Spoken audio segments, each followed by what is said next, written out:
সংযুক্ত আরব আমিরাতের দোষী সাব্যস্ত হওয়া ৫৭ বাংলাদেশিকে ক্ষমা করে দিয়েছেন দেশটির প্রেসিডেন্ট শেখ মোহাম্মদ বিন জায়েদ আল নাহিয়ান। শিগগিরই তাদের বাংলাদেশে পাঠানো হবে। মঙ্গলবার সম্পাদকদের সঙ্গে বৈঠকে প্রধান উপদেষ্টা ড মোহাম্মদ ইউনুস একথা জানান। বৈঠক শেষে প্রধান উপদেষ্টার প্রেস উইং থেকে এ তথ্য জানানো হয়েছে।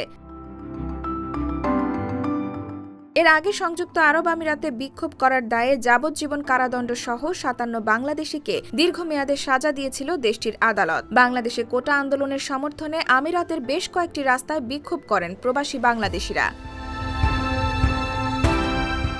সংযুক্ত আরব আমিরাতে যে কোনো ধরনের বিক্ষোভ অবৈধ।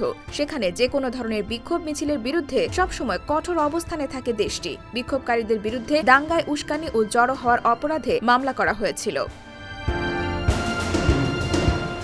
অভিযুক্তদের অন্তত ৩ জনকে যাবজ্জীবন, ৫৩ জনকে ১০ বছর ও একজনকে ১১ বছরের কারাদণ্ড দেওয়া হয়। আমিরাতের রাষ্ট্রীয় সংবাদ মাধ্যম WAM জানিয়েছে, কারাদণ্ড ভোগের পর তাদের নিজ দেশে প্রত্যাবাসন করা হবে।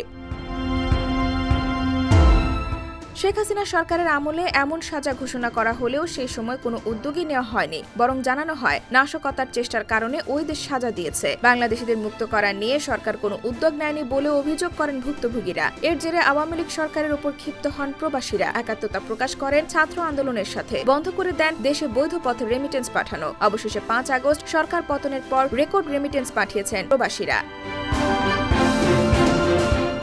IBTV USA, new York.